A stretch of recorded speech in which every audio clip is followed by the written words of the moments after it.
Assalamualaikum warahmatullahi wabarakatuh. Selamat datang di channel Sunyi Memanggil, tempat di mana kisah-kisah yang terkubur kembali bangkit dalam kegelapan malam. Sebelum cerita dimulai, pastikan kalian sudah menekan tombol like, tulis komentar kalian di bawah tentang kejadian paling menyeramkan yang pernah kalian alami. Dan jangan lupa subscribe channel Sunyi Memanggil, agar kalian tidak ketinggalan cerita-cerita horor yang akan terus memanggil kalian setiap malam. Karena malam ini, sunyi, tidak lagi sepi. Warung bakmi ini dulu selalu ramai, tapi tidak ada yang tahu. Setiap mangkuk yang terjual ditukar dengan waktu hidup orang lain. Pemiliknya mengikat tali pocong di gerobaknya, dan sejak malam itu, pembeli datang tanpa henti, sementara satu persatu warga Karangjati menghilang secara misterius.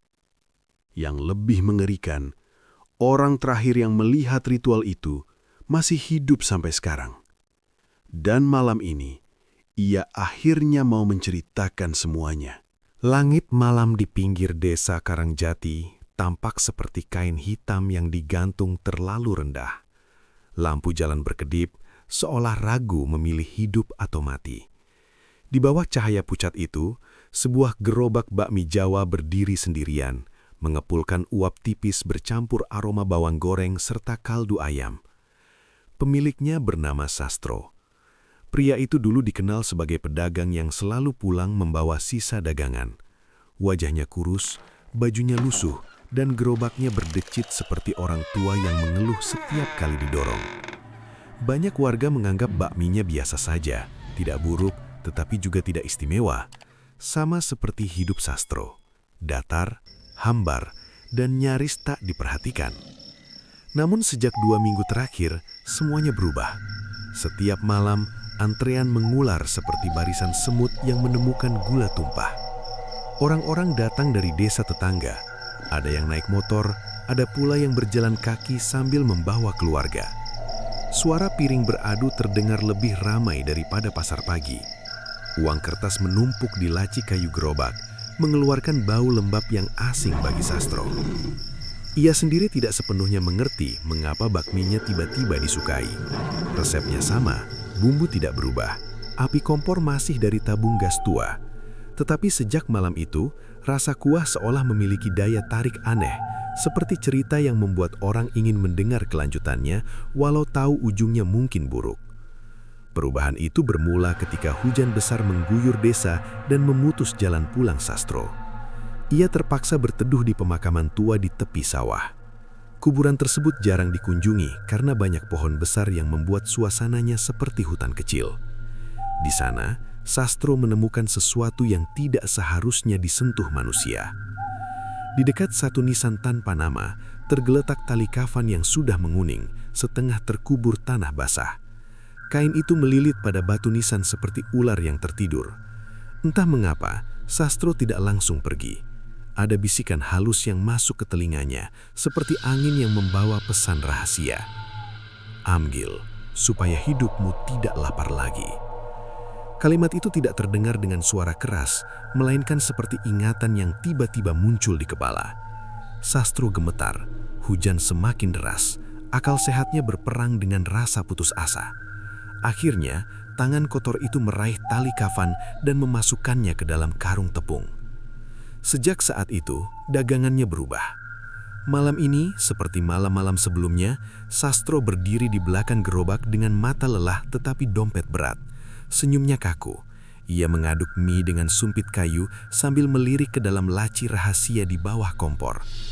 Di sana, tersimpan sehelai tali kafan yang kini telah ia potong menjadi beberapa bagian kecil.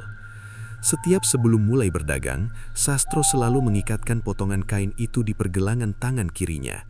Bukan sebagai perhiasan, melainkan sebagai jimat.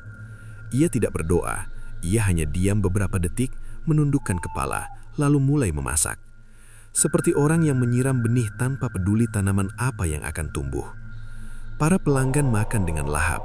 Ada yang sampai memesan 2 porsi, ada yang berkeringat sambil tersenyum puas.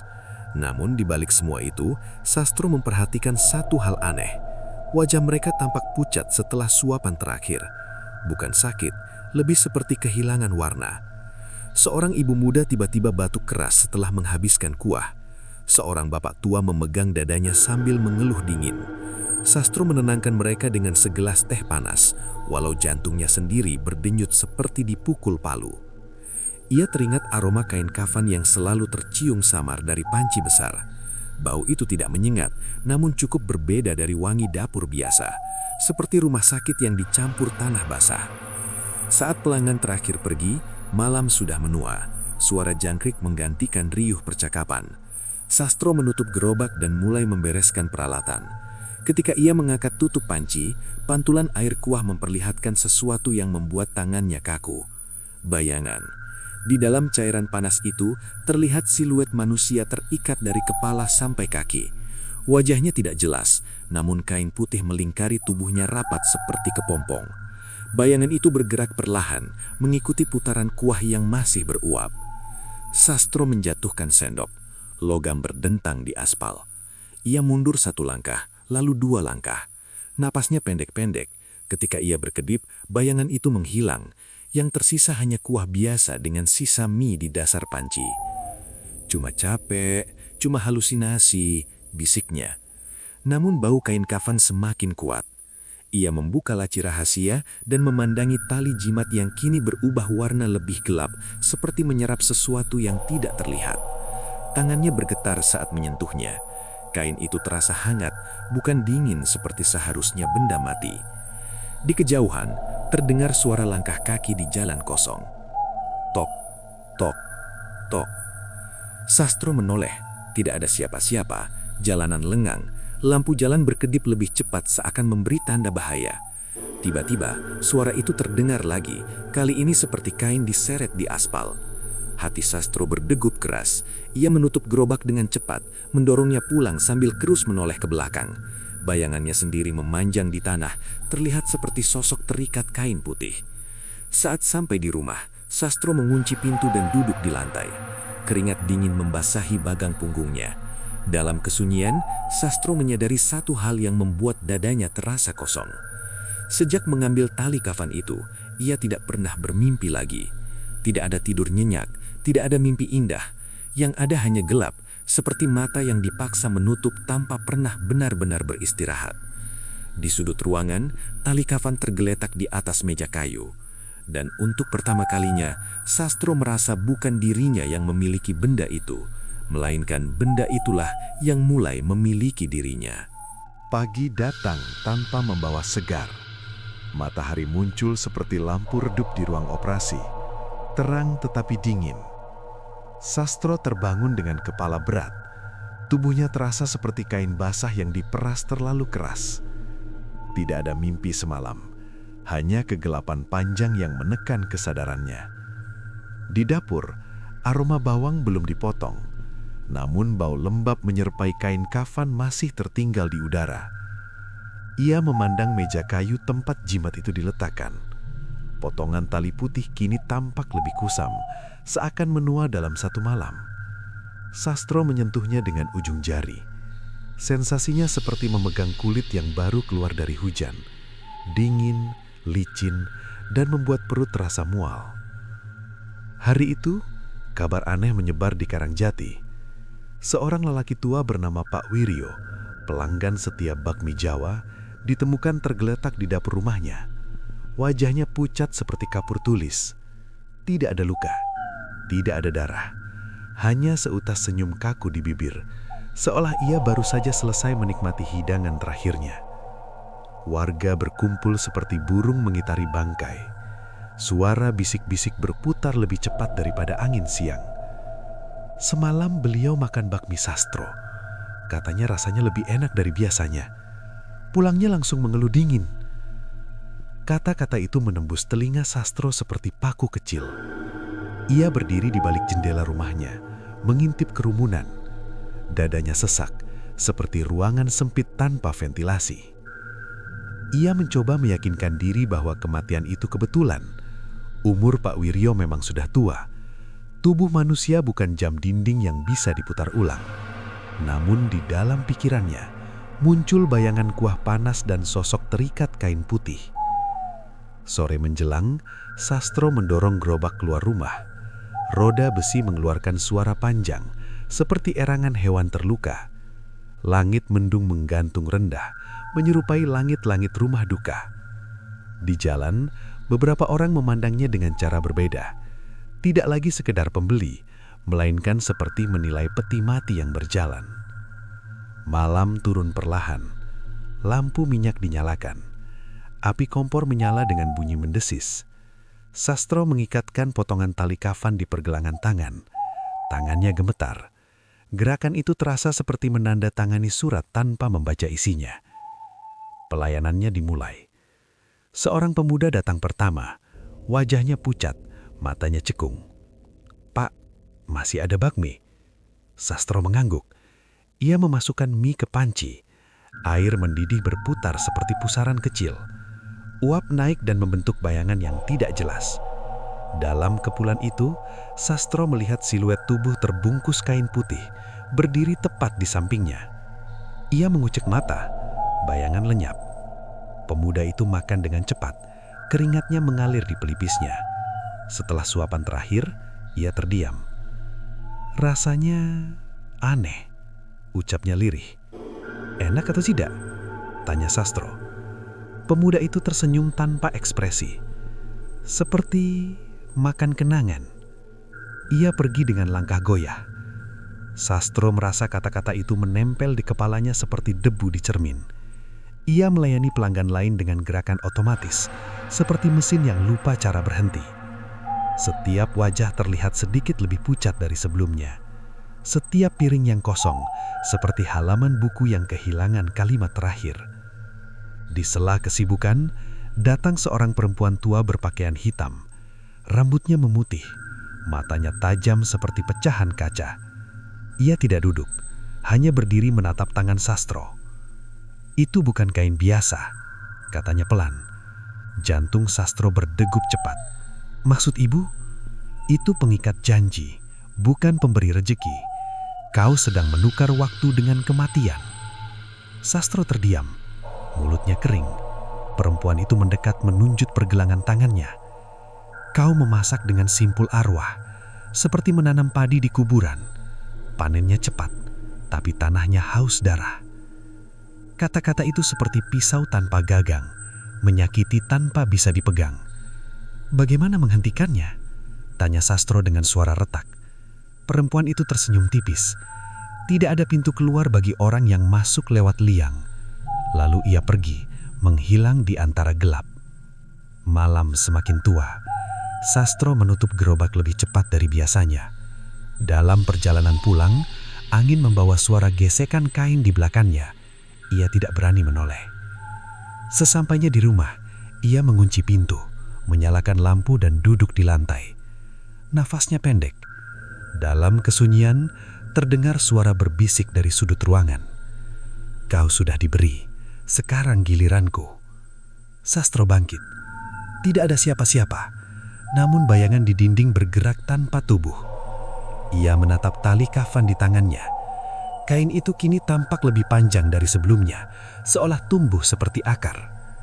Ingatan tentang Pak Wiryo muncul lagi, tentang pemuda tadi, tentang perempuan hitam. Sastro sadar, dagangannya bukan sekedar makanan. Ia seperti jam pasir terbalik. Setiap porsi yang habis berarti satu langkah mendekati kehancuran. Ia mencoba melepaskan tali itu. Simpulnya tidak mau terbuka. Semakin ditarik, semakin erat. Kulit pergelangan terasa panas, seperti dibakar dari dalam. "Kau milikku," terdengar suara tanpa wujud. Sastro jatuh terduduk, air matanya menetes tanpa suara. Ia seperti ikan di darat, membuka mulut tanpa menemukan air. Di luar rumah, terdengar langkah kaki perlahan, disusul bunyi kain diseret. Tok, tok, tok. Suara itu berhenti tepat di depan pintu. Bayangan tinggi muncul di balik jendela. Bentuknya manusia, tetapi terikat dari kepala hingga kaki. Tidak ada wajah, hanya kain putih yang berdenyut seperti bernafas. Sastro memeluk lututnya. Dunia terasa sempit, Udara seperti menipis. Ia mengerti sekarang. Pesugihan itu bukan tentang uang, bukan tentang bakmi, melainkan tentang mengganti kesepian arwah dengan kesepian manusia. Dan malam ini, ia merasakan bahwa perjanjian itu mulai meminta bayaran pertama. Pintu berderit pelan, seolah ada tangan yang coba membuka dari luar. Sastro menutup mata. Ia tahu, setelah malam ini, tidak akan ada lagi pembatas antara hidup dan mati di gerobak bakmi Jawa miliknya. Malam datang seperti tirai berat yang ditarik perlahan menutup panggung dunia. Udara di Karangjati terasa kental, menyerupai air sumur yang lama tak disaring. Sastro berdiri di tengah rumahnya, memandangi pintu yang bergetar pelan. Bunyi gesekan kain di luar terdengar seperti kuku yang menggaruk papan peti. Ia tidak lagi bersembunyi. Rasa takut telah berubah menjadi kelelahan, seperti orang yang terlalu lama berenang lalu pasrah pada arus. Dengan langkah tertatih, Sastro membuka daun pintu. Di hadapannya berdiri sosok terbungkus kain putih dari kepala hingga kaki. Tidak ada mata, tidak ada mulut, hanya simpul-simpul yang melilit tubuhnya. Bau tanah basah menguar dari wujud itu, bercampur aroma dapur yang selama ini melekat di hidup Sastro. Makhluk tersebut tidak bergerak, tetapi udara di sekitarnya terasa berat, seperti ruang sempit tanpa jendela. Kau memanggilku dengan masakanmu. Terdengar suara tanpa sumber. Sastro menelan ludah. Aku tidak pernah berniat. Tidak ada niat dalam perjanjian, hanya akibat, jawab suara itu. Tali kafan di pergelangan tangan Sastro bergerak sendiri, mengendur lalu mengencang kembali, seperti ular yang baru bangun dari tidur panjang. Tubuhnya ditarik maju beberapa langkah tanpa bisa menolak. Sosok putih itu mengangkat tangannya. Di balik lilitan kain, tampak bekas noda hitam menyerupai bekas api. Perlahan lapisan kain terbuka sedikit demi sedikit, seperti halaman buku yang dipaksa dibaca ulang. Dan di baliknya, Sastro melihat wajah. Wajah itu bukan wajah asing, itu adalah wajahnya sendiri. Namun lebih pucat, lebih tua, dan dipenuhi garis retak seperti tanah sawah saat kemarau. Matanya kosong, tetapi di dalam kekosongan itu tersimpan rasa lapar yang tak pernah kenyang. Sastro jatuh terduduk, dadanya seperti ditimpa batu nisan. Ini tidak mungkin, suaranya pecah. Ini adalah dirimu yang memilih jalan singkat, jawab suara itu. Aku adalah bayangan dari keputusanmu. Ingatan menghantam kepala Sastro seperti ombak menghantam perahu kecil, tentang hujan di kuburan, tentang tali kafan yang ia ambil tanpa izin, tentang suara yang menjanjikan hidup tanpa kekurangan. Aku hanya ingin makan, ingin bertahan, katanya lemah. Dan sekarang kau memberi makan kami. Setiap mangkuk bakmi adalah satu potong waktumu. Setiap uang yang kau simpan adalah simpul yang mengikat jiwamu. Bayangan dapur muncul di dinding rumah. Panci besar berubah menjadi cermin. Di dalamnya terlihat wajah para pelanggan yang telah meninggal. Mereka berdiri berbaris, terikat kain putih, menatap tanpa kelopak. Sastro menutup mata, namun gambar itu tetap hadir seperti lukisan di balik kelopak. Pak Wiryo? Pemuda itu, mereka, tanyanya. Mereka membayar rasa dengan nafas, jawab suara itu datar. Kau memasak dari kekosongan, maka yang datang adalah kehampaan. Analoginya terasa jelas di kepala Sastro. Ia seperti orang yang menimba air dari sumur keramat tanpa tahu bahwa timbanya terbuat dari tulang. Apa yang harus kulakukan? Aku ingin berhenti, teriaknya. Sosok putih itu mendekat. Setiap langkahnya membuat lantai berderik, seolah rumah berubah menjadi peti mati raksasa. Tidak ada jalan kembali, ucapnya. Kecuali satu. Apa? Gantikan aku. Udara membeku. Kata-kata itu menggantung seperti kabut.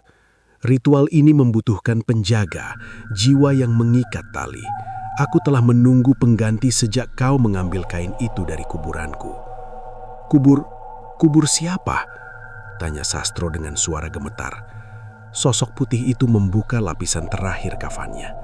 Di dadanya terlihat bekas luka panjang, seperti bekas sayatan kompor panas. Aku dulu penjual bakmi sepertimu, mati kelaparan di masa lalu. Orang-orang melupakanku, tidak ada doa, tidak ada batu nisan. Aku bangkit karena tali ini. Sastro merasa kepalanya berputar. Sejarah berulang seperti roda rusak yang terus menggilas tanah yang sama. Kau akan menjadi seperti aku, lanjut sosok itu, menunggu orang berikutnya yang putus asa. Tangis pecah dari dada Sastro. Ia meraih tali kafan di tangannya dan menarik sekuat tenaga. Kulitnya perih, seperti disayat pisau panas. Kalau begitu, biarlah semua berakhir, teriaknya. Ia berlari ke dapur, mengambil gunting besar, lalu memotong tali kafan itu dengan satu hentakan. Udara bergetar, lampu mati, suara jeritan memenuhi ruangan, bukan dari mulut, tetapi dari dinding, lantai, dan panci. Bayangan para arwah runtuh seperti abu terpaan wing. Sosok putih itu terhuyung, lalu menjadi asap tipis. Sastro terkapar di lantai, nafasnya tersengal-sengal. Rumah kembali sunyi, tidak ada bau kafan, tidak ada suara kain diseret. Malam datang perlahan. Matahari menyinari gerobak bakmi di depan rumah. Sastro keluar dengan tubuh lemah. Ia mendorong gerobak itu ke tepi sungai. Tanpa banyak pikir, ia membalikkan seluruh isinya. Panci jatuh, mie tercecer, uang hanyut bersama arus. Gerobak itu kemudian ia bakar. Api menyala seperti lidah yang menelan cerita lama. Asap naik ke langit, membawa aroma kayu dan besi. Warga datang melihat dari kejauhan. Tidak ada yang berani mendekat. Sejak hari itu, tidak ada lagi bakmi Jawa di sudut Karangjati. Sastro menghilang beberapa hari kemudian. Namun seminggu setelah pembakaran gerobak, seorang pemuda miskin terlihat berdiri di pemakaman tua, memandangi sehelai kain putih yang tersangkut di batu nisan tanpa nama. Angin berbisik pelan di telinganya. Ambil, supaya hidupmu tidak lapar lagi. Dan di jauhan, bayangan seseorang yang mirip Sastro berdiri di bawah pohon besar, terikat kain putih, menunggu giliran berikutnya. Kabut pagi menggantung di pemakaman tua seperti tirai tipis yang lupa diangkat. Tanah masih basah oleh hujan malam, mengeluarkan aroma lumpur bercampur daun busuk. Seorang pemuda berdiri di dekat nisan tanpa nama, memandangi sehelai kain putih yang tersangkut di ujung batu. Namanya Raka. Tubuhnya kurus, wajahnya menyimpan garis lelah yang terlalu cepat hadir untuk usia muda. Ia datang bukan untuk berdoa. Ia datang karena tidak tahu harus kemana lagi. Sejak pabrik tempatnya bekerja gulung tikar, hidupnya terasa seperti perahu bocor di sungai deras. Setiap usaha menutup satu lubang justru membuka dua celah baru. Uang simpanan habis, teman menjauh, rumah kontrakan menagih tanpa belas kasihan. Ketika matanya menangkap kain putih itu, hatinya bergetar. Bukan karena takut, melainkan karena terdengar bisikan di dalam kepalanya, lirih namun jelas, seperti suara orang tua yang membacakan petunjuk arah. Pegang, dan hidupmu tidak akan kosong. Raka mengulurkan tangan. Kain itu terasa ringan, namun jari-jarinya seolah menyentuh udara yang telah lama ditinggalkan panas tubuh manusia. Dingin menjalar sampai ke siku. Ia tidak tahu mengapa, tetapi langkahnya mundur satu tapak. Ada rasa ragu yang muncul, seperti naluri seekor hewan saat mencium bau api. Di balik pepohonan, bayangan seseorang berdiri diam. Bayangan itu menyerupai pria dengan tubuh terikat kain putih. Wajahnya tidak terlihat jelas. Raka mengedipkan mata, mencoba memastikan apa yang ia lihat. Saat ia menoleh lagi, bayangan tersebut lenyap seperti asap tersapu angin. Halusinasi karena lapar, gumamnya. Namun suara itu datang lagi, kali ini lebih dekat. Bukan lapar perut, tapi lapar hidup. Raka berlari meninggalkan pemakaman. Kain putih itu masih tergenggam di tangannya. Ia tidak berani menoleh ke belakang. Hari berlalu dengan langkah pincang. Raka tidak langsung menggunakan kain itu. Ia menyimpannya di dalam tas lusuh bersama pakaian kerja yang tak lagi berguna. Malamnya ia tidur dengan gelisah. Mimpi datang seperti layar rusak. Gerobak tua terbakar, panci berisi bayangan manusia, dan seorang pria yang wajahnya mirip dirinya sendiri berdiri di tepi sungai. Keesokan sorinya, ia duduk di kamar sempitnya sambil menatap kain putih tersebut. Cahaya matahari jatuh di atasnya, membuat seratnya tampak seperti benang-benang usia. Kalau ini hanya kain biasa, tidak akan mengubah apapun, pikirnya. Kalau ini benar, setidaknya aku tidak mati perlahan. Ia mengikatkan kain itu di pergelangan tangan. Tidak ada ledakan, tidak ada cahaya, hanya denyut nadi yang terasa lebih keras, seolah jantungnya memukul pintu dada dari dalam. Malam pertama ia meminjam gerobak tua milik pamannya yang sudah lama disimpan di gudang. Ia memasak mie sederhana di sudut jalan sepi, tanpa papan nama, tanpa teriakan promosi. 1 orang datang, lalu 2, lalu 5. Seperti hujan yang jatuh dari awan kecil, jumlah pembeli bertambah tanpa sebab yang jelas. Mereka makan dengan cepat, diam, dan pergi dengan wajah aneh. Bukan puas, bukan sedih, melainkan kosong. Raka merasakan uang masuk ke saku celananya. Koin dan kertas terasa berat, seperti batu kecil yang menumpuk di dasar sungai. Namun ada sesuatu yang ikut tumbuh. Setiap kali ia selesai melayani, ia mendengar suara langkah di belakangnya. Setiap kali ia menutup panci, ia melihat pantulan kain putih di permukaan kuah. Bau tanah basah muncul meski hujan tidak turun. Pada malam ketiga, seorang lelaki tua mendekatinya. Rambutnya putih, matanya cekung, suaranya parau seperti pintu kayu lama. "Gerobak ini dulu milik siapa?" tanya lelaki itu. Raka mengangkat bahu. "Saya pinjam." Lelaki itu menatap pergelangan tangan Raka. Wajahnya berubah tegang. "Kau sudah memulai rantai itu." "Rantai apa?" "Rantai yang tidak pernah putus. Penjual menggantikan penjual, arwah menggantikan arwah, seperti api yang berpindah dari kayu ke kayu." Raka tertawa pendek. "Saya cuma jual makanan." "Dan makananmu membeli waktu orang lain," jawab lelaki itu, seperti jam yang berdetak dengan darah. Raka terdiam. Kata-kata itu terasa seperti batu dilempar ke air tenang di dalam kepalanya. Lelaki tua itu melangkah pergi sambil berbisik, "Jika ingin bebas, jangan tunggu sampai kau lupa wajahmu sendiri." Malam berikutnya hujan turun tanpa peringatan.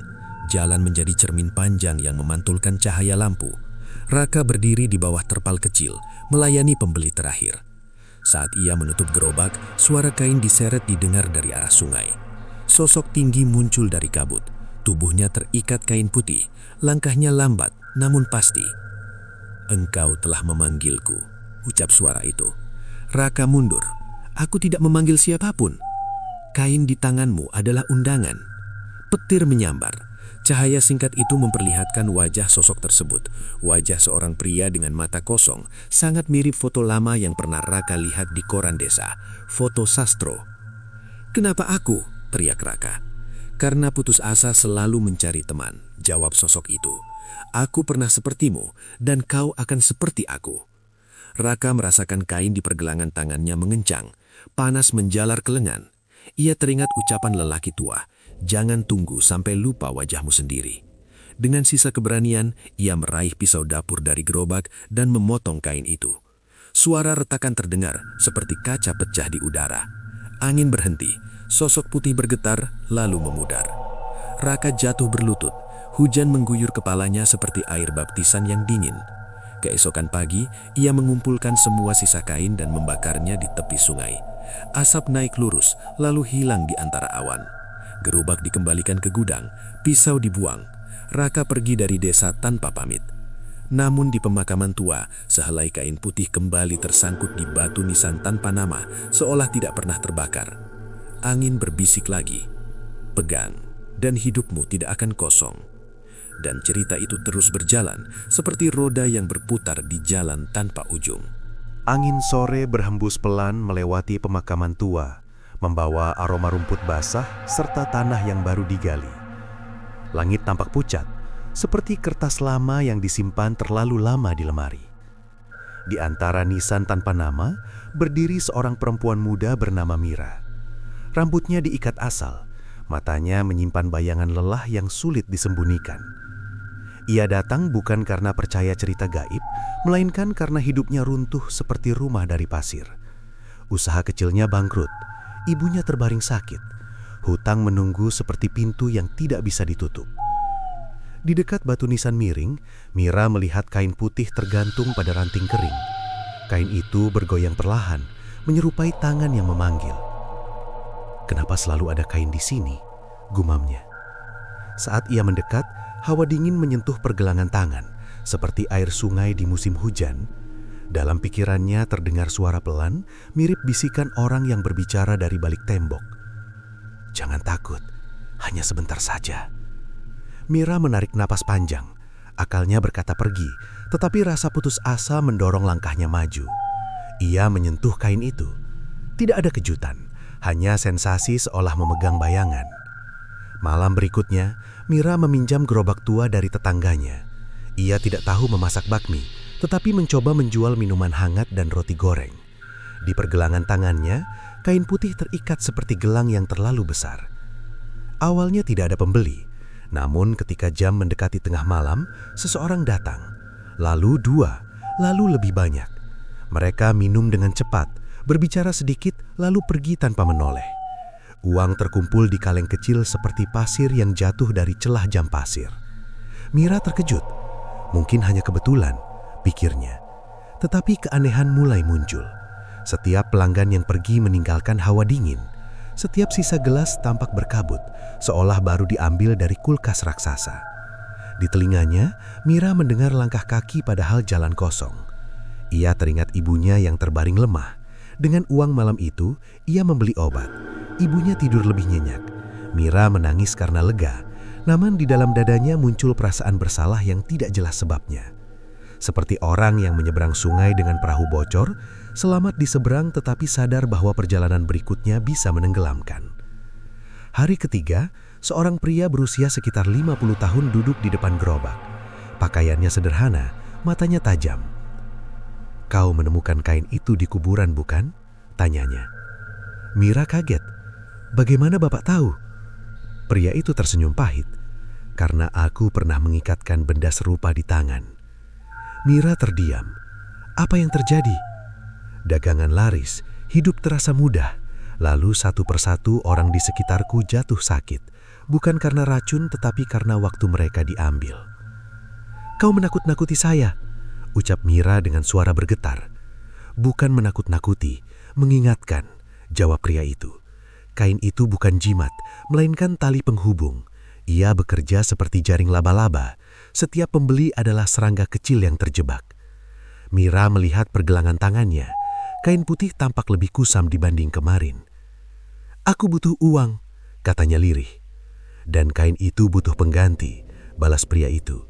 "Jika kau terus memakainya, suatu hari bayanganmu akan berdiri sendiri tanpa tubuh." Ia pergi tanpa menunggu jawaban.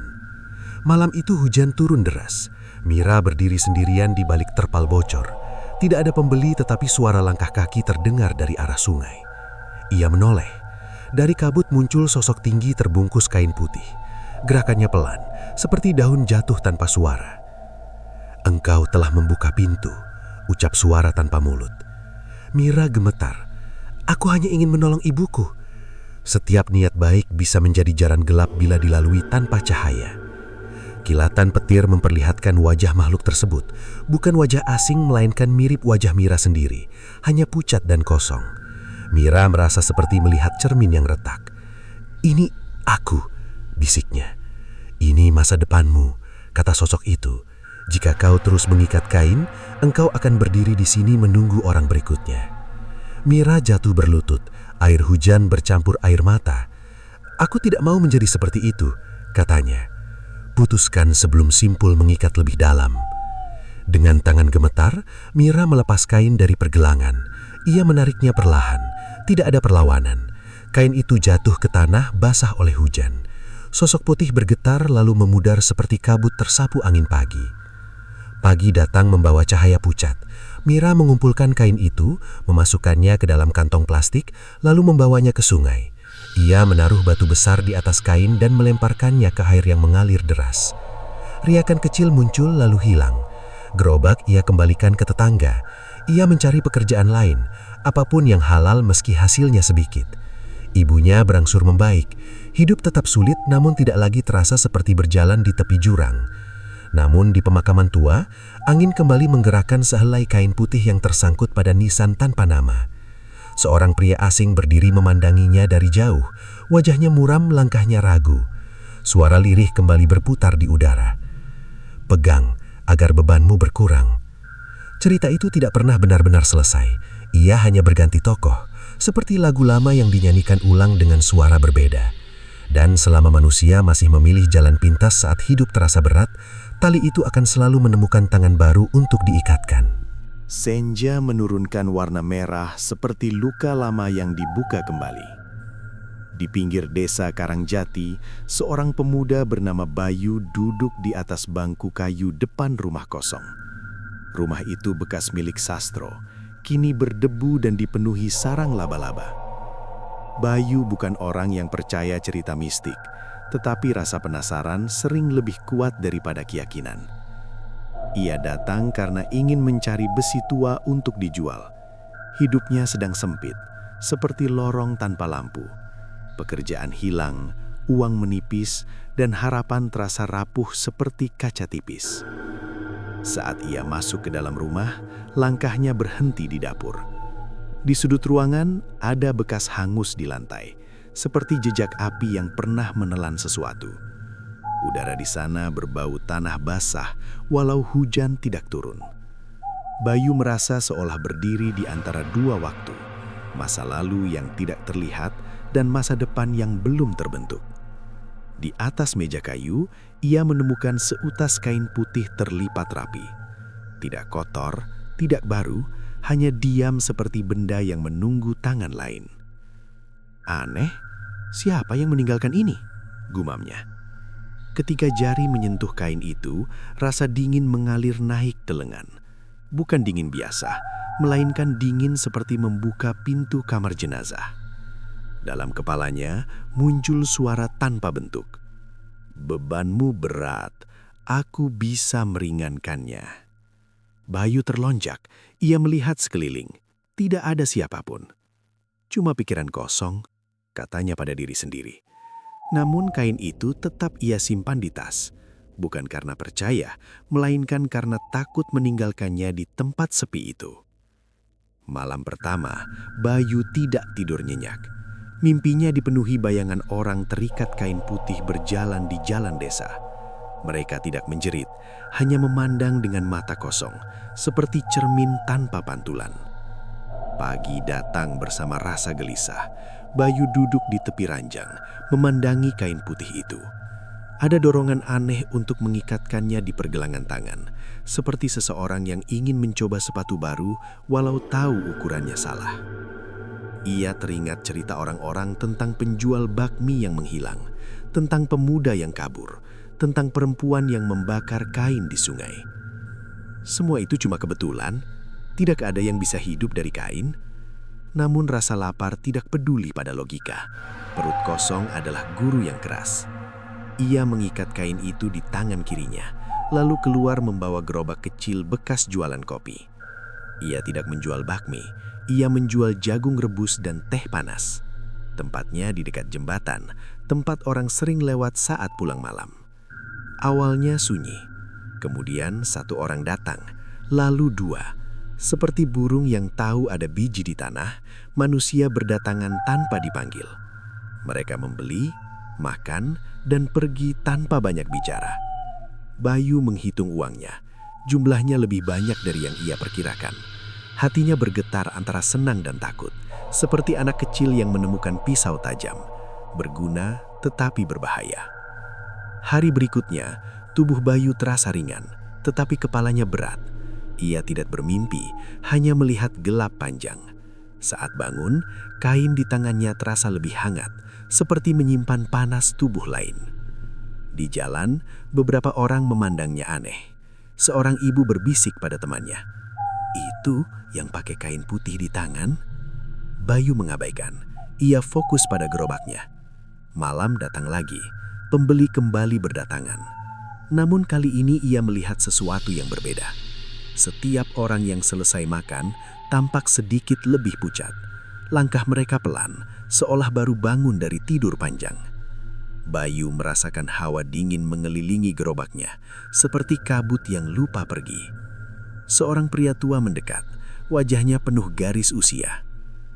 "Kau tahu apa yang kau ikat di tanganmu?" tanya pria itu. "Cuma kain?" jawab Bayu. "Tidak, itu simpul perjanjian. Ia bekerja seperti timbangan. Kau mendapat uang, orang lain kehilangan waktu." Bayu tertawa kecil. "Kalau begitu, dunia sudah penuh timbangan." "Benar," balas pria itu. "Bedanya timbanganmu tidak terlihat." Kata-kata itu masuk ke kepala Bayu seperti pasir ke mata. Malam ketiga, hujan turun tanpa suara. Jalan licin seperti kaca. Bayu berdiri di balik terpal, menunggu pembeli terakhir. Tiba-tiba suara langkah terdengar dari arah gelap. Bukan langkah manusia biasa, lebih seperti kain diseret di tanah.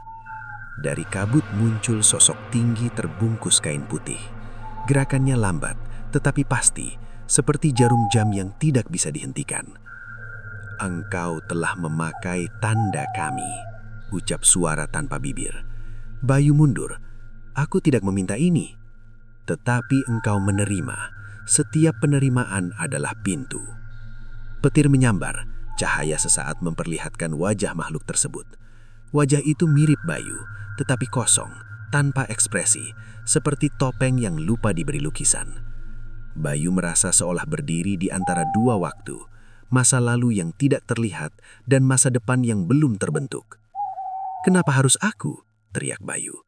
"Karena engkau berdiri di simpang jalan, satu arah menuju terang, satu arah menuju lingkaran yang tidak pernah selesai." Bayu teringat ibunya di rumah, teringat janji pada dirinya sendiri untuk hidup jujur, teringat perut lapar yang mendorongnya mengambil kain itu. Analoginya jelas di kepalanya. Ia seperti orang yang minum air laut karena haus. Sejenak terasa basah, tetapi semakin diminum, semakin kering. "Aku tidak mau menjadi bayangan," katanya. Dengan tangan gemetar, ia melepaskan kain putih dari pergelangan. Simpulnya terasa berat, tetapi akhirnya terlepas. Ia melempar kain itu ke tanah. Angin berhenti, sosok putih bergetar, lalu memudar seperti asap tersapu hujan. Bayu jatuh terduduk, nafasnya tersengal-sengal. Dunia terasa kembali normal, walau dingin masih menempel di kulit. Pagi datang dengan cahaya pucat. Bayu mengumpulkan kain itu, memasukkannya ke karung, lalu membawanya ke pemakaman tua. Ia menguburnya di dekat nisan tanpa nama, menutupnya dengan tanah dan batu. "Aku tidak mau warisan ini," katanya pelan. Ia pulang tanpa gerobak, tanpa kain, tanpa uang tambahan. Namun langkahnya terasa lebih ringan. Beberapa hari kemudian, orang-orang mendengar kabar tentang seorang laki-laki yang berdiri lama di dekat kuburan, menatap tanah dengan mata kosong. Tidak ada yang tahu siapa dia. Dan di atas nisan tanpa nama, muncul lagi sehelai kain putih, bersih seperti baru dicuci, bergoyang tertiup angin. Cerita itu berputar seperti roda rusak. Selalu ada yang jatuh di simpang jalan, selalu ada yang memilih jalan singkat. Bab ini tidak menutup kisah, hanya menambah satu lapisan pada lingkaran panjang yang terus mencari pemilik baru. Kabut turun lebih cepat dari biasanya, menyelimuti pemakaman tua seperti kain penutup cermin. Udara berbau tanah basah dan bunga kering. Di antara nisan tanpa tulisan, seorang pria bernama Ardi berdiri sambil memegang buku kecil berisi catatan utang. Setiap halaman seperti paku yang menahan dadanya agar tidak runtuh. Ardi bukan pencari kekayaan. Ia hanya ingin bernapas tanpa dikejar angka. Usahanya hancur karena kebakaran pasar. Rumah kontrakan menunggu pembayaran. Ibunya terbaring dengan napas pendek. Dunia baginya seperti jam pasir yang retak. Waktu terus jatuh, tetapi wadahnya bocor. Ia datang ke pemakaman karena mencari ketenangan. Namun ketenangan di tempat itu justru terasa seperti telinga yang mendengar terlalu banyak rahasia. Di sudut nisan miring, Ardi melihat sehelai kain putih tergantung pada ranting kering. Kain itu tidak berkibar, hanya diam seperti tanda yang lupa dihapus. "Kenapa selalu ada benda ini di sini?" bisiknya. Ketika ia mendekat, Udara menjadi lebih dingin. Di kepalanya muncul suara yang tidak berasal dari arah manapun. Tidak perlu kuat, cukup terima. Ardi terkejut. Ia memejamkan mata, lalu membukanya kembali. Tidak ada siapapun. Namun suara itu masih tersisa seperti gema di gua. Analoginya terasa jelas. Pikirannya seperti rumah kosong yang tiba-tiba dimasuki tamu tanpa mengetuk. Ia ragu. Tangannya hampir menyentuh kain itu lalu berhenti. Dalam diam, ia teringat cerita orang-orang desa tentang penjual makanan yang hilang, tentang pemuda yang kabur, tentang perempuan yang membuang kain ke sungai. Semua kisah itu seperti potongan kaca yang tidak pernah disusun menjadi jendela. Kalau semua sudah mencoba, mungkin aku juga bisa, gumamnya. Ia mengambil kain itu dan memasukkannya ke dalam tas. Langkahnya pergi terasa berat, seperti membawa batu yang tidak terlihat. Malam pertama, Ardi tidak bermimpi. Tidurnya gelap seperti sumur tanpa air. Ketika bangun, ia merasa lebih ringan, tetapi juga kosong, seperti gelas yang dicuci terlalu bersih. Ia mengikat kain putih di pergelangan tangan. Tidak ada cahaya, tidak ada suara, hanya denyut nadi yang lebih jelas, seperti ketukan pintu dari dalam tubuh. Ardi tidak menjual bakmi. Ia membuka lapak kecil berisi bubur dan kopi. Tempatnya di persimpangan jalan, dekat pohon tua yang batangnya berlubang. Awalnya sepi, lalu satu orang datang, kemudian dua, lalu semakin banyak, seperti hujan yang menemukan tanah kering. Mereka makan tanpa berbicara, membayar tanpa menawar, pergi tanpa menoleh. Uang terkumpul seperti daun gugur di musim kemarau. Ardi tersenyum untuk pertama kali setelah lama. Ia membeli obat untuk ibunya. Ia membayar sebagian utang. Dunia tampak sedikit lebih terang, seperti lampu minyak di ruangan gelap. Namun ada harga yang mulai terasa. Setiap malam setelah lapak ditutup, Ardi mendengar langkah di belakangnya. Ia menoleh, tidak melihat siapapun. Bayangannya sendiri tampak lebih panjang, seolah ada orang lain berdiri di dalamnya. Ia mencium bau tanah basah di panci bubur. Bau itu tidak berasal dari dapur. Hari kedua, seorang perempuan tua duduk di bangku kecil di depannya. Rambutnya putih, matanya seperti menyimpan banyak malam. "Kau membawa sesuatu dari tempat yang tidak seharusnya," katanya pelan. Ardi terkejut. Apa maksud ibu? Perempuan itu menunjuk pergelangan tangan. Itu bukan kain, itu janji. Janji dengan siapa? Dengan mereka yang kehilangan nama, jawabnya. Kau memberi makan tubuh, mereka mengambil waktu. Ardi tertawa gugup. Saya hanya berdagang. Dan jam tidak berdagang ketika berdetak. Ia tetap memotong detik. Perempuan itu pergi meninggalkan bau bunga kering. Malam ketiga, hujan turun seperti tirai besi. Jalanan menjadi cermin hitam. Ardi berdiri di bawah terpal melayani pembeli terakhir. Tiba-tiba, suara kain diseret terdengar dari arah pohon tua. Dari kabut, muncul sosok tinggi terbungkus kain putih. Langkahnya pelan, seperti hitungan yang tidak bisa dihentikan. Kau telah meminjam napas kami, ucap suara tanpa mulut. Ardi mundur. Aku tidak meminjam apapun. Setiap mangkuk yang kau jual adalah jembatan. Di atas jembatan itu, waktu berpindah. Petir menyambar. Cahaya singkat memperlihatkan wajah makhluk tersebut. Wajah itu mirip Ardi, tetapi pucat dan kosong, seperti portret yang lupa diberi warna. Ardi merasa seperti melihat dirinya di masa depan. "Kenapa aku?" teriaknya. "Karena engkau berdiri di tengah arus," jawab sosok itu. Tidak maju, tidak mundur. Analoginya jelas di kepalanya. Ia seperti orang yang berenang di sungai dengan membawa batu. Selama batu itu dipegang, ia tidak akan tenggelam cepat, tetapi tidak akan sampai ke seberang. "Aku ingin hidup biasa," kata Ardi. "Aku tidak mau menjadi bayangan." "Lepaskan, sebelum simpul menutup," jawab sosok itu. Ardi menarik kain dari pergelangan. Simpulnya terasa berat, tetapi akhirnya terlepas. Ia menjatuhkannya ke tanah. Angin berhenti, hujan mereda. Sosok putih bergetar lalu memudar seperti asap terkena cahaya. Ardi jatuh duduk, napasnya tersengal. Jalanan kembali sunyi. Pagi datang dengan cahaya pucat. Ardi membawa kain itu ke sungai. Ia mengikatnya dengan batu dan melemparkannya ke arus deras. Air menelan kain itu tanpa suara. Ia menutup lapaknya. Ia mencari kerja lain, menjadi kuli angkut, membersihkan gudang, apapun yang tidak melibatkan bisikan. Ibunya membaik perlahan. Utang berkurang sedikit demi sedikit. Hidup tidak mudah, tetapi tidak lagi terasa seperti berdiri di epis jurang. Namun, di pemakaman tua, angin kembali menggerakkan sehelai kain putih yang tersangkut di nisan tanpa nama. Seorang remaja berdiri memandanginya dari jauh. Matanya penuh ragu, tangannya gemetar. Suara itu kembali berputar di udara. Tidak perlu kuat, cukup terima. Cerita itu seperti roda tanpa poros. Selalu ada yang datang dengan beban. Selalu ada yang ditawari jalan singkat. Dan selama manusia lebih takut lapar daripada kehilangan diri, bisikan itu akan tetap hidup. Fajar muncul seperti garis tipis di balik awan kelabu.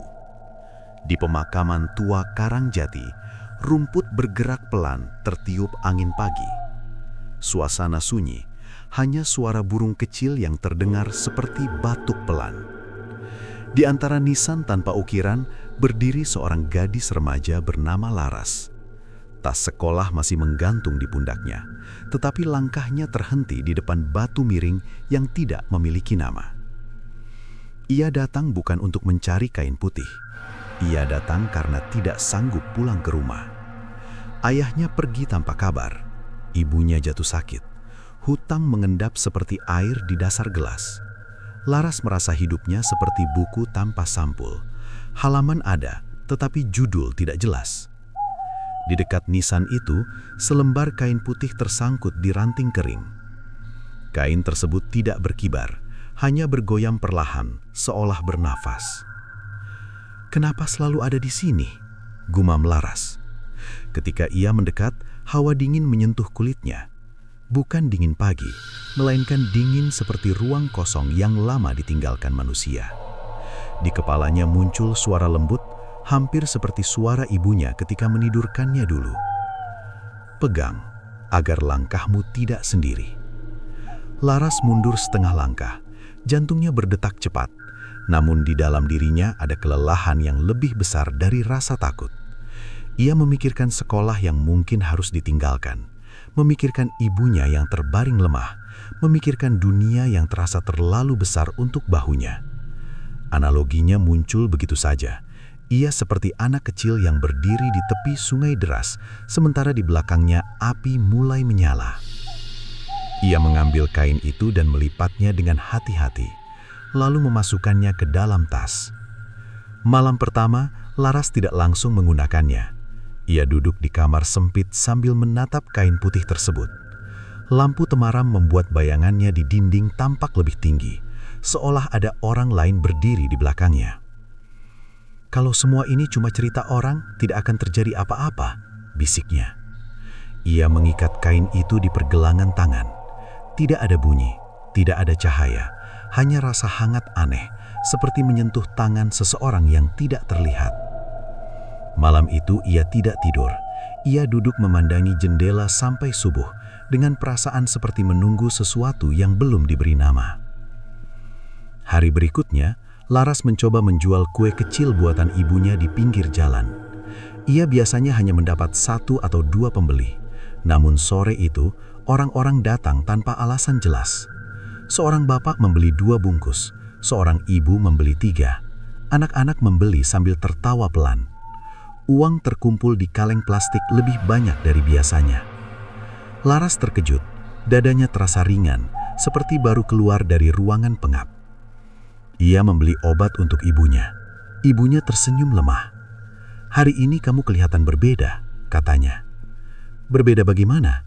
"Seperti ada bayangan terang di matamu." Laras tersenyum, tetapi di dalam hatinya ada rasa takut yang tidak bisa dijelaskan. Malam kedua, ia kembali berjualan. Pembeli datang lagi, namun wajah mereka terlihat aneh. Tidak sakit, tidak marah, hanya kosong, seperti kertas yang belum ditulisi. Setelah mereka pergi, Laras mencium bau tanah basah di tangannya. Ia mencuci, tetapi bau itu tidak langsung hilang. Ia mendengar langkah kaki di belakangnya, padahal jalanan sepi. Hari ketiga, seorang lelaki tua mendekatinya. Pakaiannya sederhana, suaranya rendah. "Kau mengambil sesuatu dari tempat yang tidak memberi, tanpa meminta," katanya. Laras menelan ludah. "Saya hanya jual kue." Lelaki itu menunjuk pergelangan tangannya. Itu bukan kain, itu tali penghubung. Ia seperti jembatan rapuh. Kau melintas, orang lain tenggelam. "Apa maksud Bapak?" "Setiap yang kau dapat, ada yang kehilangan. Dan yang hilang bukan barang, melainkan waktu." Kata-kata itu membuat dada Laras sesak. Lelaki itu pergi tanpa menoleh lagi. Malam keempat, hujan turun perlahan. Laras berdiri di bawah payung kecil. Ketika ia menutup kaleng uang, suara kain diseret didengar dari arah gelap. Dari balik kabut muncul sosok tinggi terbungkus kain putih. Geraknya lambat, seperti hitungan jam yang dipanjangkan. "Kau memanggil kami dengan rasa takutmu," ucap suara tanpa mulut. Laras gemetar. "Aku tidak memanggil siapapun." "Kain di tanganmu adalah undangan. Engkau berjalan di jalan yang pernah dilewati banyak orang." Petir menyambar. Cahaya singkat memperlihatkan wajah makhluk tersebut. Wajah itu mirip Laras, tetapi tanpa warna, seperti foto lama yang direndam air. Laras terjatuh berlutut. "Aku hanya ingin menolong ibuku." "Dan engkau menukar langkah orang lain untuk langkahmu sendiri, seperti orang yang meminum air dari sumur yang tidak pernah diisi kembali." Air mata Laras jatuh ke tanah. "Aku tidak mau seperti ini." "Kalau begitu, lepaskan sebelum simpul menjadi tulang." Dengan tangan gemetar, Laras membuka ikatan kain. Ia melepaskannya perlahan. Saat kain menyentuh tanah, angin berhenti. Sosok putih bergetar lalu menghilang seperti asap terkena cahaya.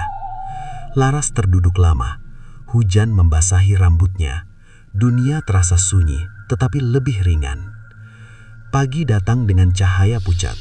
Laras membawa kain itu kembali ke pemakaman.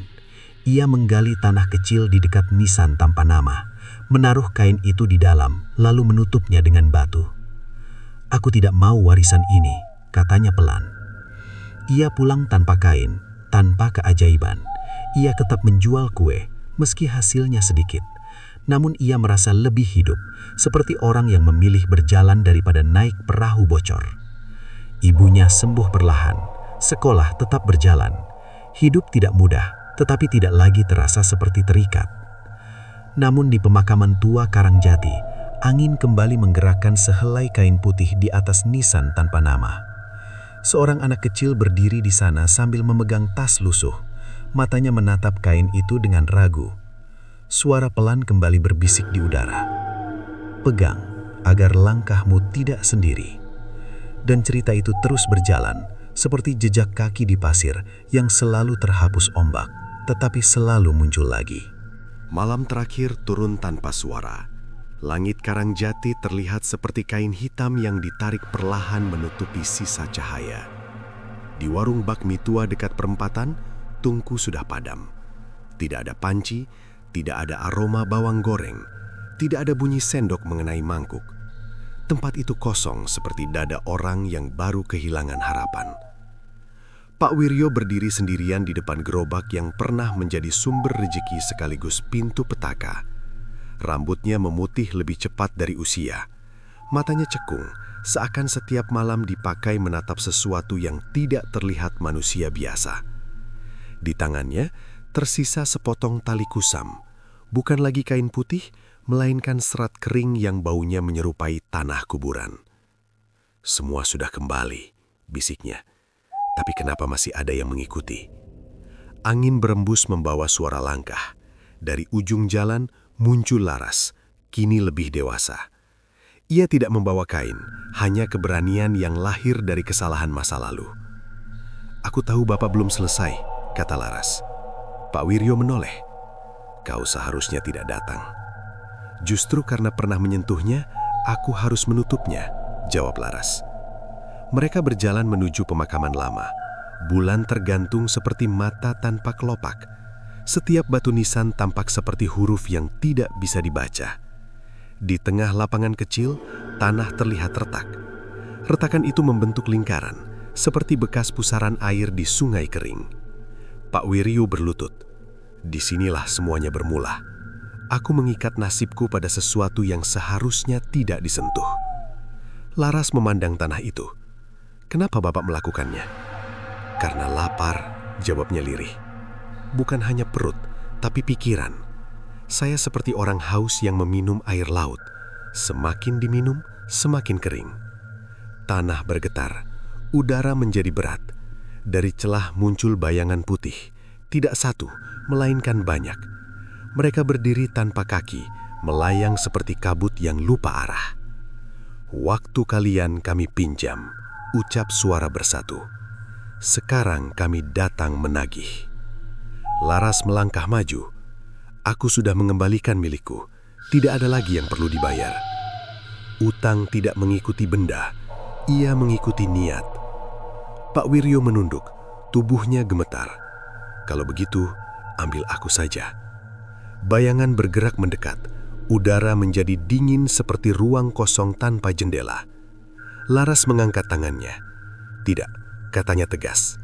Jika semua salah ditutup dengan hilangnya satu orang, maka cerita ini akan lahir lagi, seperti rumput liar yang dipotong tanpa mencabut akar. Ia mengeluarkan sesuatu dari sakunya, buku catatan kecil milik Pak Wiryo. Di dalamnya tertulis nama-nama orang yang pernah datang meminta bantuan, tanggal dan jumlah uang yang diperoleh. Ini bukan daftar rezeki, ini daftar luka. Ia melempar buku itu ke tengah lingkaran tanah. Api kecil muncul membakar kertas tanpa asap. Huruf-huruf menghilang seperti semut terkena hujan. Bayangan putih menjerit, bukan jerit kesakitan, melainkan jerit kehilangan pegangan. Kalian hidup dari rahasia, sekarang rahasia sudah jadi abu. Angin kencang berputar, lingkaran tanah runtuh. Bayangan satu persatu larut ke udara, seperti kabut disinari pagi. Tinggal Pak Wiryo dan Laras di tengah pemakaman. Sunyi kembali datang, namun kali ini terasa seperti istirahat panjang, bukan ancaman. Pak Wiryo jatuh terduduk. Aku pikir mengikat kain itu akan mengikat keberuntungan. Laras tersenyum tipis. Padahal seperti mengikat perahu ke badai. Mereka berjalan keluar saat fajar mulai muncul. Cahaya pertama menyentuh nisan tanpa nama. Tidak ada kain putih, tidak ada bisikan. Warung bakmi dibongkar. Pak Wirya menjual gerobaknya lalu membuka usaha kecil di pasar siang hari. Tidak ramai, tidak sepi, hanya cukup. Setiap mangkuk yang disajikan terasa seperti penebusan. Laras kembali sekolah. Ia sering lewat pemakaman tetapi tidak pernah berhenti lama. Ia belajar bahwa hidup tidak perlu jalan pintas. Ia seperti orang yang memilih tangga meski lift terlihat lebih cepat. Namun pada suatu hari, seorang anak kecil berdiri di pinggir jalan sambil membawa mie instan. Ia menatap pasar dengan mata bingung. Di telinganya, angin berbisik halus, tetapi kali ini tidak membawa undangan, hanya kenangan. Laras menghampiri anak itu. Mau jualan di sini? Aku temani. Anak itu mengangguk. Dari kejauhan, Pak Wiryo melihat mereka. Dadanya terasa ringan. Ia sadar, pesugihan bukan tentang makhluk gaib. Pesugihan adalah saat manusia menukar waktu orang lain demi kenyamanan sendiri. Cerita tali pocong berakhir bukan karena dunia menjadi suci, melainkan karena seseorang berani berkata, cukup. Seperti cermin yang akhirnya dibersihkan, bayangan lama tidak lagi menguasai wajah baru. Dan sejak hari itu, Karangjati tidak lagi dikenal karena bisikan malam, melainkan karena semangkuk bakmi hangat yang dibuat dengan tangan jujur dan niat bersih. Namun, sebelum kisah ini benar-benar berakhir, ada satu pertanyaan yang belum terjawab. Jika tali pocong sudah dikubur, jika ritual sudah dihentikan, mengapa masih ada anak kecil yang mendengar bisikan yang sama di pemakaman tua? Apakah pesugihan itu benar-benar selesai atau hanya menunggu pemilik baru?